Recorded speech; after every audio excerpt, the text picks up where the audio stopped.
tutti da FIBA Veneto TV. Oggi siamo a Porto Viro per la finale Under 17 maschile tra Volley Treviso e Chiane Volley Padova.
Dobbiamo costruircene noi le nostre sicurezze! Andiamo avanti!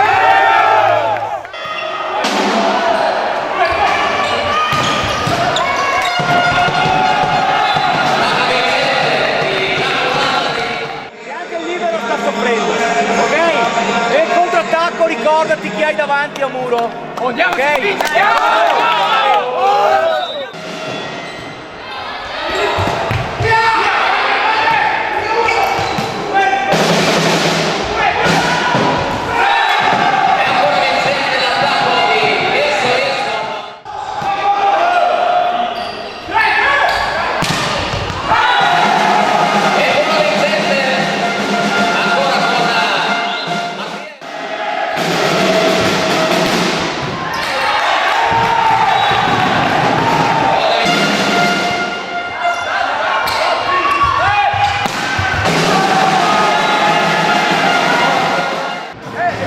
Soprattutto battute di funzione in maniera intelligente. È importante che siamo l'uno di noi. Va bene?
Di astinenza nell'Under 17 maschile, Chiane Volley Padova conquista il titolo regionale contro Volley Treviso, che è sempre una classicista.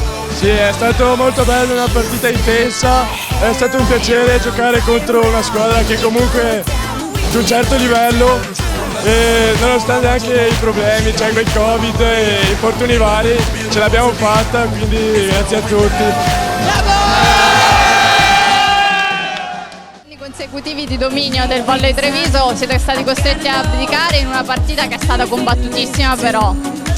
Sì, siamo combattuti, la prima cosa che dico è comunque complimenti alla squadra avversaria, perché questo è un bellissimo sport, perché chi vince ha sempre ragione, chi mette per terra l'ultima palla ha sempre ragione, noi non siamo riusciti a gestire i momenti di difficoltà. È nei momenti di difficoltà che si vede una squadra e noi probabilmente su questa cosa qui dobbiamo ancora crescere.